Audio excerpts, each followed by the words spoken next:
제가 오늘 강의할 주제는요, 향기 나는 나를 위한 인간관계론입니다. 우리 옆에 계신 선생님 냄새 좀 맡아보시기 바랍니다. 향기가 나는지 안 나는지에 대해서. 예, 성공하신 분들은요, 또 행복하게 사신 분들의 특성이 있습니다. 그분들은요, 표정 하나하나에 향기가 나옵니다. 그리고 마음 씀씀이 하나하나에 향기가 나오고요.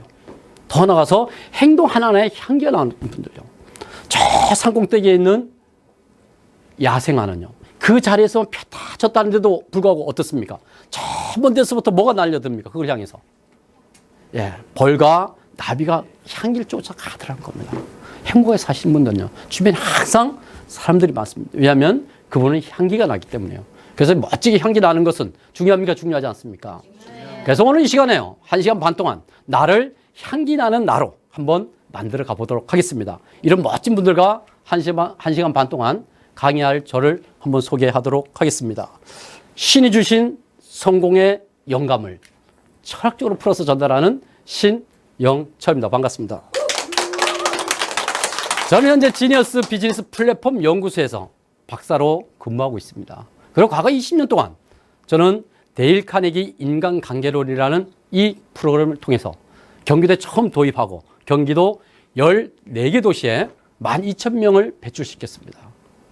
그리고 그분들을 대상으로 2만 시간 이상 향기 나는 인간관계론, 어떻게 하면 향기 날 수 있을 것인지에 대해서 함께 고민하고 그런 프로그램을 진행했습니다. 그리고 그런 노하우와 진술을 오늘 엑기스만 모아서요, 이 자리에 계신 선생님들과 앞으로 1시간 반 동안 좀 나눠보도록 하겠습니다. 괜찮으시겠습니까? 네. 옆에 계신 선생님에게 제발 고집피지 말고 좀 쭉쭉 따라가자고 한 말씀 해주시기 바랍니다. 쭉쭉 따라가자고. 자, 인간관계요. 이게 쉽습니까? 어렵습니까? 정말 어렵다는 겁니다. 그래서 생테쥐베리의 어린 왕자라는 책에 보면요, 얻기 힘든 것이 무엇이냐고 물었을 때 뭐라고 대답합니까? 얻기 힘든 것이라고, 무엇이 이 세상에 가장 얻기가 힘듭니까? 사람의 마음을요. 그것을 뒤집어서 해석한다면요, 또 다르게 해석할 수 있습니다. 뭐냐면요, 사람의 마음만 얻는다면요, 우리는 지금보다 더 훨씬 더 행복하게 살 수 있고요, 또 지금보다 더 멋진 성공을 만들어갈 수 있다는 겁니다. 이 세상의 모든 것은 사람과 사람의 관계 속에서 이루어지기 때문에 그렇다는 겁니다. 근데 그런 걸 뻔히 알면서도 힘든 이유가 어디 있습니까? 인간관계가요. 힘든 이유가. 잘 모르겠어요. 우리 인간들은요, 예, 이 희노애락이라는 감정이요, 상황에 따라서요, 순간순간 바뀝니다. 그래서 우리 인간을 극단적으로 표현하면요, 럭비 공이라고 얘기합니다. 어디로 튈지 모른다는 겁니다. 저도 결혼을 22살에 했는데요, 집사람하고 지금 35년간 같이 살고 있습니다. 그런데도 인간관계 하기가 정말 어렵습니다. 그 많은 시간을 같이 했는데도 어떻습니까? 작은 것 같고 어떤 데는 승질 팍 내고요, 어떤 데는 별것도 아닌 것 같고 막 깔깔깔 웃어주고요. 알 수가 없는 것이 인간관계예요. 변화무쌍한 것이 인간관계라는 겁니다. 그래서 인간관계가 힘들다는 거죠. 우리가 그게 정석이 딱 있으면 어떻게 됩니까? 공식이 딱 있으면 공식대로만 하면 되지만 인간관계는 절대 그렇지 않다는 겁니다. 신호애락의 감정 속에서 수시로 그 사람이 변하기 때문에. 그래서 불가에서는 이런 말도 있습니다. 우리 사람을 평가할 때 천한천수가 있다는 겁니다. 그것이 어떤 의미가 있습니까? 1000가지의 얼굴을 갖고 산다는 겁니다. 1000가지의 손을 갖고 살고요, 그 1000가지하고 맞물러 갔을 때 인간관계를 잘 가질 수 있다는 거죠. 그런데 인간관계에서요, 내가 중요합니까? 타인이 중요합니까? 예, 내가 어떤 사람이냐가 중요하다는 겁니다. 내가 상대한테 좋은 향기를 뿜으면 어떻게 됩니까? 상대도 나에게 좋은 향기를 뿜어내고요, 내가 나쁜 향기를 뿜으면 어떻게 됩니까? 상대도 나에게 나쁜 공기를 뿜어낼 수밖에 없다는 겁니다. 그런데 많은 분들이요, 인간관계가 안 좋아지면 무조건 누구 탓을 돌립니까? 상대방 탓을 돌린다는 거요. 우리 옆에 계신 선생님에게 왜 그렇게 사셨냐고 한 말씀 해주시기 바랍니다. 이제 인간관계는 누가 잘하면 됩니까?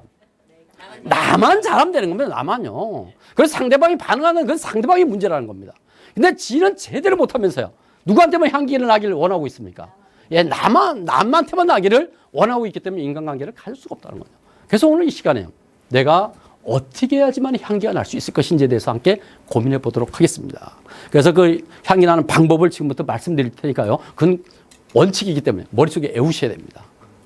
근데 우리 나이 때 애우는 것이 쉽습니까? 어렵습니까? 옆에 계신 선생님 걱정하지 말라고 다 애워질 거라고 한 말씀 해주시기 바랍니다. 예, 복잡하게 안 만들었습니다. 자, 향기 나는 인간관계론. 인간관계를 잘하기 위해서는요, 요 4가지 키워드만 딱 알으면 됩니다. 자, 뭐라고요?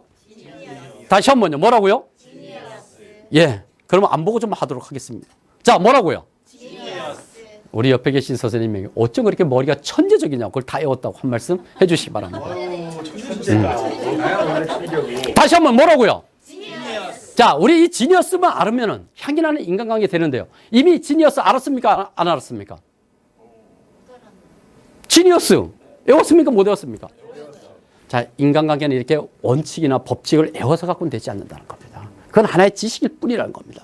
그래서 그 행동에 옮기기 전에요. 그것이 어떤 의미가 있는지, 어떻게 의미를 포함되고 있는지를 먼저 이해하는 게 중요하다는 겁니다. 그래서 지니어스에 대해서 어떤 의미가 있는지 하나하나 한번 보도록 하겠습니다. 자, 지는요, 뭐의 약자냐면은, 자, 보이십니까, 혹시? 예, 진정성이요. 이 진정성 있는 사람은 늘 향기를 뿜어내더라는 겁니다. 그리고 그 향기를요, 많은 사람들에게 전달되고 또 전염을 시키면서요, 주변 사람들까지도 멋진 사람을 만들어 가더라는 겁니다. 그래서 과거에는요, 누구든지 간에요, 성공하면 어떻습니까? 그분이 무엇을 이뤘느냐, 그 크기에 따라서 그분에 대한 업적에 대해서 평가를 했지만 요즘은 아무리 성공한 사람도 뭐가 뒤따라가야 됩니까? 인품이나 인격이요. 그분의 인품에서 향기가 안 나면요, 그 성공 아무런 의미 없이 다가갈 수밖에 없고요. 또 그 성공의 의미가 또 깨어질 수밖에 없고 그 조직, 그 CEO는 무너질 수밖에 없다는 겁니다. 그래서 앞으로 이 시대는 성품이나 인품이 경쟁력 있는 시대가 됐다는 겁니다. 이 자리에 계신 우리 선생님들도요, 앞으로 이미지 메이킹 쪽으로 쭉 성공하려면요, 남들 앞에서는 강의를 멋지게 하면서 이미지 메이킹 좋고 이렇게 인상을 긍정적으로 창출하자라고 해놓고는 인격이 개판이고 뒤돌아서 그래 평판을 받으면 어떻게 되겠습니까? 그건 절대 앞에 설 자격이 없다는 겁니다. 강의할 자격이 없다는 겁니다. 그래서 인품과 같이 이제 맞물려 가야 된다는 거죠. 이제 큰 성공을 이루는 것도 중요하지만요, 이렇게 향기를 뿜는 좋은 인품, 그 키워드가 바로 진정성이라는 겁니다. 이 진정성 있는 사람들이 특히 잘하는 행위는 어떤 행위인지 아십니까? 예, 이가 들어가는 단어입니다. 예, 이타심이요. 우리 안 팀장님 아주 천재적이십니다. 예. 자, 그래서 이는 이타적 공진화의 약자입니다. 뭐의 약자라고요? 이타적 공진화요. 이타적 공진화라는 용어는요, 우리가 흔히 듣는 용어가 아닙니다. 학술 용어입니다. 이 이타적 공진화는요, 사람들에게요, 타인을 먼저 이롭게 만들어주면서 같이 이로움을 주고받으면서 같이 공진화, 같이 성장하자는 의미를 내포되어 있다는 겁니다. 그런데 우리 많은 사람들을 관계를 맺으면서요, 뭔 생각하십니까? 어떻게 하면 저 사람이 나를 도와주기만을 기대하고 있습니다. 그걸 도와주지 않으면 어떻게 됩니까? 원망하고 갈등이 거서 만들어지고 불신이 거서 만들어지더라는 겁니다. 인간관계는요, 향기나는 리더는요, 내가 먼저 도와주는 겁니다. 상대방을요. 그럼 상대방이 어떻습니까? 내가 도와주니까 감사하고 고마우니까요. 그분도 나를 위해서 그때부터 헌신하고 나를 도와주면서요, 좋은 인간관계, 행복을 서로 키워나가고 좋은 맺음을 만들어 가더라는 겁니다. 만약에 우리 부부 사이에 늘 갈등이 있다면, 또 우리 직장 동료들하고 갈등이 있다면, 내 주변 사람들하고 갈등이 있다면, 나는 한 번쯤요, 내가 그를 위해서 무엇을 행복하게 만들어줬는지, 그분의 욕구를 해결해 주기 위해서 나는 무엇을 했는지를 한번 고민을 해 봐야 된다는 겁니다.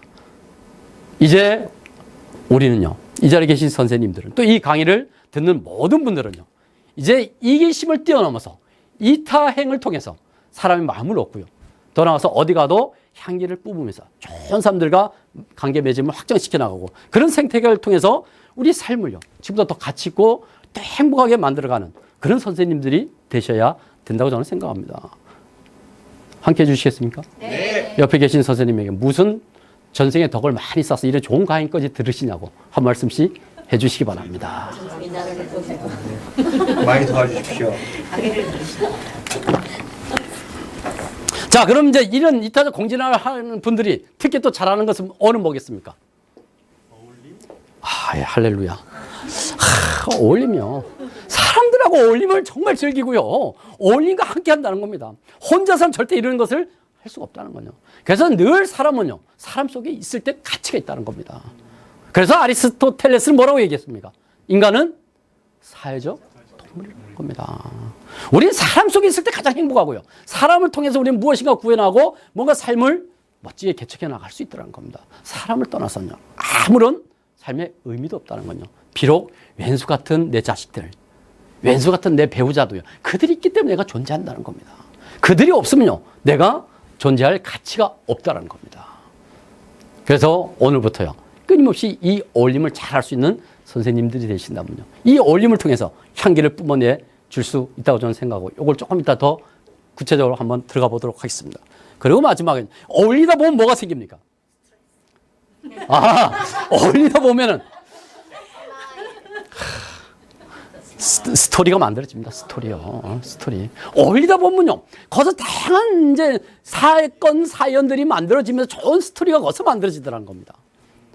그래서 이 스토리를 어떻게 하느냐에 따라서도 우리는 행복하고 향기 나는 삶을 살아갈 수도 있고요. 근데 스토리를 잘 못하시는 분은 어떠세요? 말 한마디 내뱉는 말들이요, 상대방 가슴에 못을 칩니다. 그리고 주변 사람들 다 적으로 만들어 가시는 분들. 그리고 조직에서는 꼭 그런 분이 한 분 있습니다. 그 트러블 메이커요. 그 한 분 때문에 조직이 완전히 무너지고 그 공동체가 와야 되는 경우도 있더라는 겁니다. 우리 옆에 계신 선생님한테 지금까지 그렇게 살은 거 다 용서할 테니까 오늘부터 그러면 안 된다고 한 말씀 해주시기 바랍니다. 어떤 조직에도 그런 분이 있습니다. 어떤 조직에도. 예. 정말 그런 미성숙되신 분이 우리 조직 내에 있으면 스트레스 받습니다. 관계가 아주 그냥 복잡해지고요, 갈등과 불신만 커질 수밖에 없다는 겁니다. 그래서 어차피요, 관계 맺음을 통해서 우리 행복을 만들고 향기나는 삶을 살아갈 수 있다는 겁니다.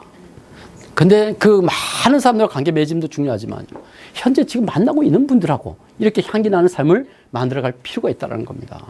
그래서 한번 이제 하나하나 좀 살펴보도록 하겠습니다. 먼저 진정성에 대해서 한번 보도록 하겠습니다. 이 진정성이라는 것은요, 재밌는 것은 두 가지가 중요합니다. 내가 진정성 있는 사람이라 스스로 인정할 수 있는 삶을 살아가야 된다는 겁니다. 나는 진정성 있다고 얘기하지만 또 어떻습니까?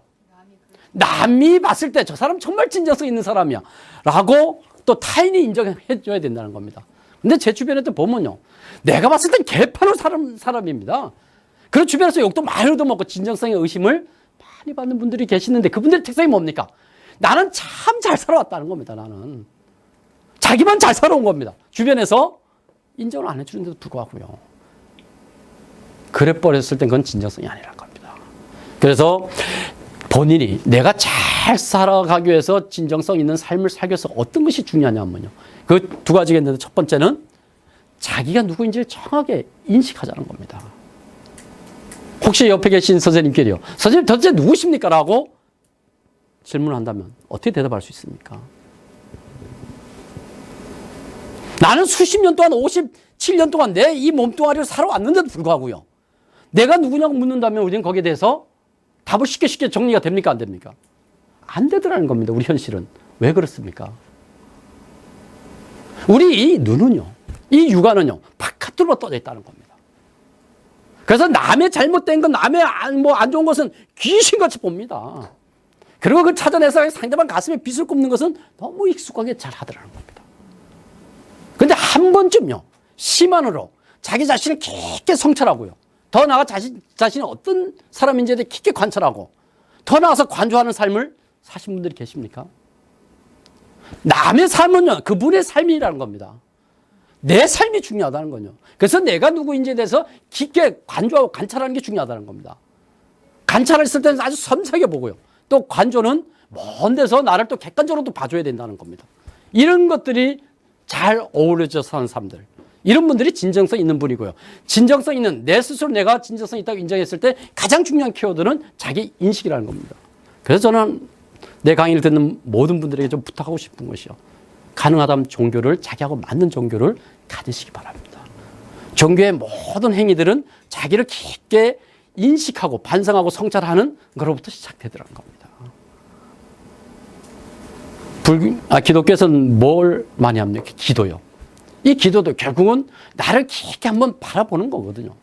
또 불가에선 명상, 좌선요. 이런 걸 통해서 나를 깊게 바라보면요. 내가 누구인지에 대해서 정확하게 아는 것이 중요하다는 겁니다. 우리 옆에 계신 선생님이 선생님 누구십니까? 라고 했을 때 뭐라고 대답할까요? 한마디만 해보시기 바랍니다. 선생님은 누구십니까? 김미영. 아, 이름 정도만 나를 알잖아요. 올해 나이가 어떻게 되셨습니까? 55세. 55세. 55년 동안 자기 이거 하고 살았는데 뭐 이름만 대답할 수밖에 없는 이런 현실이 있다는 겁니다. 그래서 부탁드립니다. 제발 남의 것 간섭하려고 하지 말고요. 그것이 배우자든 자녀든 간에요. 이제 나로부터 내 내면으로부터 시작해 나가 보자는 건요. 이것이 진정성 있는 사람요. 진정성의 향기를 내시는 분들이 갖고 있는 특성이라는 겁니다. 오늘부터 한번 그렇게 해보시겠습니까? 네. 자, 그리고 두 번째는 또 한 가지는 내면에 대한 도덕적인 관점이 수준이 좀 높은 거든요. 과거에는요, 성직자만 깨끗하게 사는 것을 원했다는 겁니다. 그리고 보통 사람들은요, 조금 죄를 져도 개하는 시대도 있었다는 겁니다. 근데 이 시대는 어떻습니까?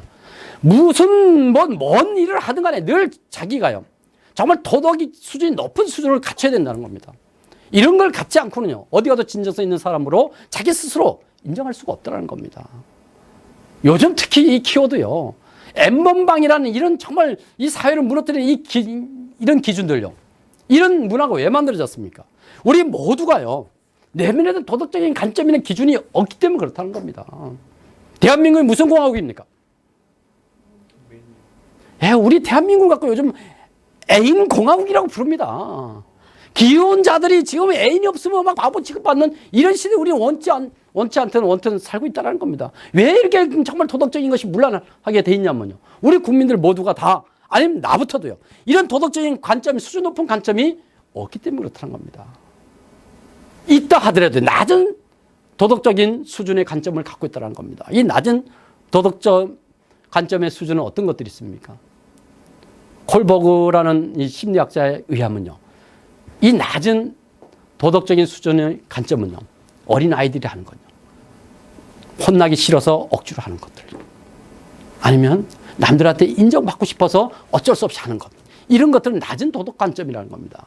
근데 우리 성인들은요, 정말 이런 것이 아니라 내 마음에 걸림없는 정말 자유로운 삶을 살 수 있고 남에게 전혀 피해가 안 되고 양심에 문제가 없는 삶을 선택할 수 있는 그런 기준을 갖고 있어야 됩니다. 선을 갖고 있어야 된다는 겁니다. 혹시 그런 선을 갖고 계시는 분? 노력하죠. 예, 우리 옆에 계신 선생님의 박수 한번 쳐 드리도록 하겠습니다. 네. 이렇게 뭐 완벽하지는 않더라도 끊임없이 이렇게 노력하는 모습이 중요하다는 겁니다.